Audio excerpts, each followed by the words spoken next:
It's movie time with John DeSando and his friends online. So everything is gonna be just fine.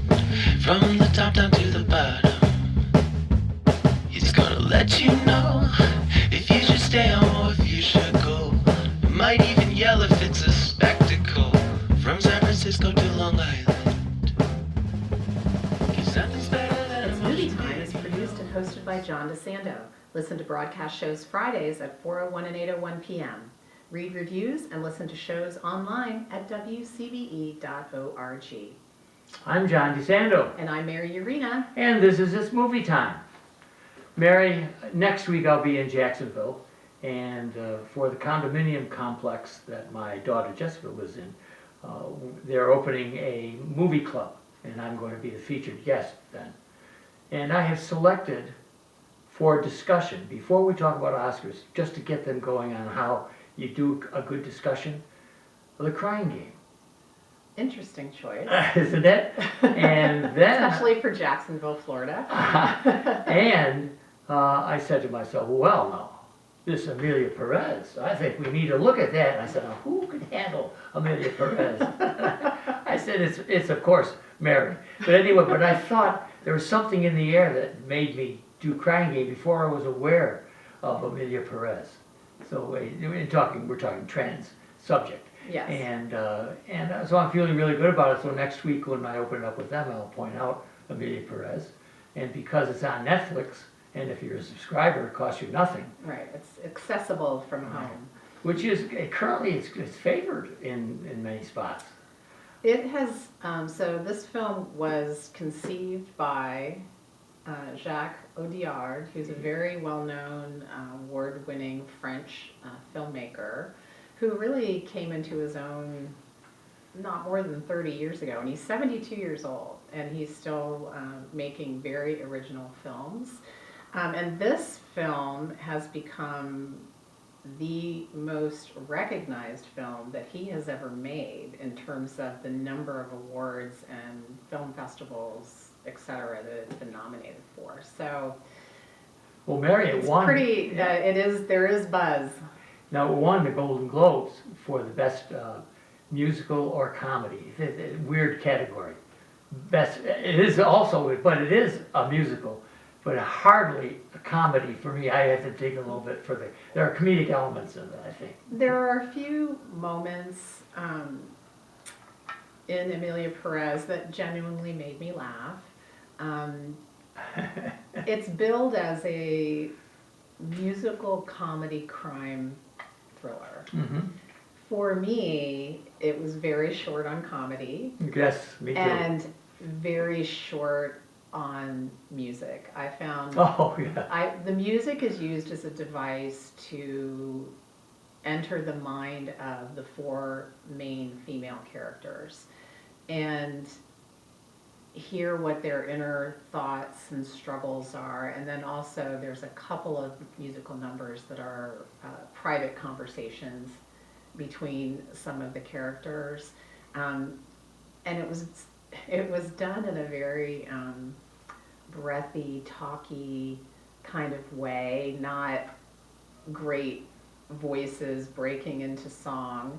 And so I just found that unappealing. Okay. And The style of it was very unappealing yes, to me. and I found it so unlike any musicals that I've seen. And I had a sense of the songs being organic in the way that they went right into this without any preparation for the big number. They just kind The of big opening number. Yeah, they really Yeah. kind of just rolled into this, and I found that intriguing, and I found it not so disquieting for me. But I think tonally, it really wreaked havoc with the film. I mean, going from a very serious subject, we're talking about cartel in Mexico, and we're talking about, we don't see the bodies, but we know they're all over the place. And our central character, I consider our trans figure to be the central character. Would you agree with that? Or Zoe? I think the character played by Zoe Saldana is really the main character. Okay. Rita. Yeah, And we actually meet Rita first. She Yeah. plays a very overworked, underappreciated lawyer in Mexico who, even though she disagrees with who her firm is representing, she ends up writing the summation that leads to his innocence of having murdered his wife, and that they convince the jury that she committed suicide. So she's struggling, and that's where the film opens, is with this case and with Rita. And we actually follow Rita more through the whole film than we follow Benitez/Emilia. yeah, yeah, and I was so intrigued as I got into that first third or so of the film that it was tackling what is certainly a very, very popular topic, that is transgender politics. And I thought, this is great. Then it kind of moved into the thriller aspect. So we left that part, which I found really intriguing, into a very well done job, because once you see that your figure has made the transition, I mean, that's what the cartel, the big cartel leader wants, is for her, as an attorney, to find him a way to change sex, because he's been taking female hormones for a couple of years, and he's ready. And they do reflect back on when they're going through that process of finding the right place where he can do this anonymously. Yes. And you know, the right doctor, the doctor that they find insists on meeting him in person and interviewing him. And he talks about, as far back in his childhood as he can remember, that he has felt he is a woman. Yeah. and wants to make this change. So a lot has to happen, but he's somebody with resources Yes. to make it happen, and Rita becomes the mechanism by which he's able to do that, and he makes her very wealthy, and she's able to leave her very unsatisfying job with the law firm. Oh yeah, and I think that there's a change that goes on with her as it does in our cartel leader in Manitas. That change, and they explore it just briefly, but how the doctor says, you know, I can't change the soul. Right. I can do all that business, but I can't change the soul. And I think that there's part in that. Do you always remain a man if you're changed into a woman? I mean, you know, big questions that we have. Well, and I think that those are big questions, is what about you changes in life, and what changes you Yeah. in life. Yeah. And really the four main characters, they're all female.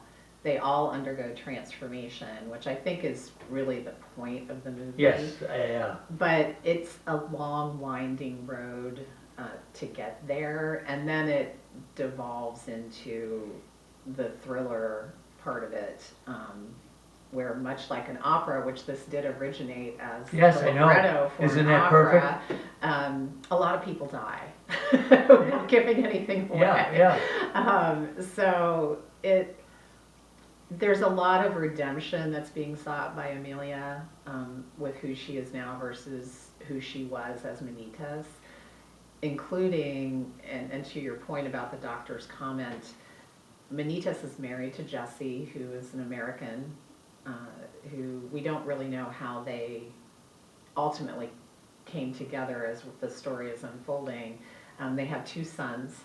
And ultimately, even though he has provided that for them and made them safe before his transition, 4 years later, she, as Emilia, meets Rita and enlists her help again, because she decides she cannot live without her sons Yes. and without her family. So even though Emilia has undergone this transition, she still loves her sons and loves her wife.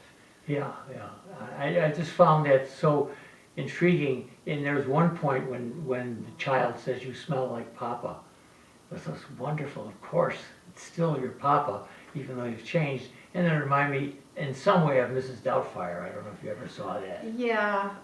I mean, which actually is a comedy. I know, right? Yeah, yeah. I mean, it's not a great connection, but it just reminded me of that you had Robert Williams and all his makeup and so on. But how can you not tell that is? and then the kid smelling him. His papa said, of course it would.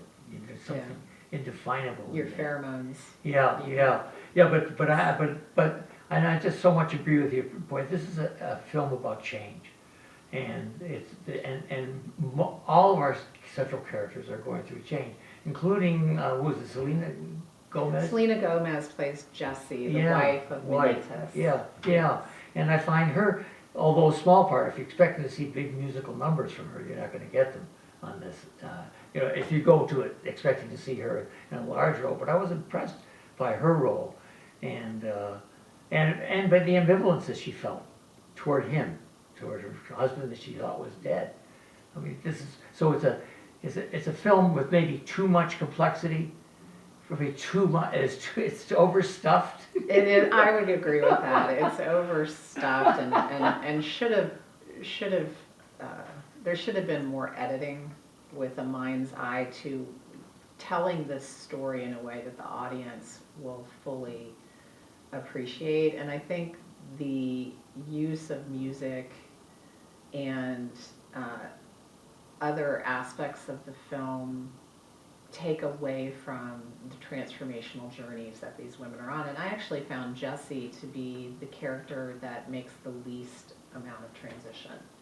Yes. And because you see all of these women gaining agency. Emilia gains agency over who she truly feels she is. Rita gains agency over her career and her life. Emilia's love, ultimate love, Epiphania, I think is her name. Yes. A good name, actually. Her Epiphany. Gains her independence and ability to live because her abusive husband has been killed by the cartels and is found dead. So you have all of these women who go through these transformations, but Jessie probably is the one who gains the least agency over her own destiny. All right, Mary Yerina, we'll leave you and your women because we need to advise our audience to go to our podcast. In this case, it will be Back Talk. Back Talk. And you have to go to WCBE, the podcast experience. But Mary, what's your final advice? Now, this is available to everyone on Netflix. So tell me, what's your advice? My advice is see this film at your own risk, because I think you'll either love it about how cutting edge and wild it is, or you're going to hate it. And watch out, tonally it's all over the universe. And but just, as I always like to advise, just go with it. Go with this brilliant director. I try. Yeah, right. I try. You must, right, yeah. I can only imagine what your husband, Bob, would not accept all this tale. He was not in the house when I watched this, and he's probably glad. It's movie time with John DeSando and his friends online. So everything is gonna be just fine. From the top down to the bottom.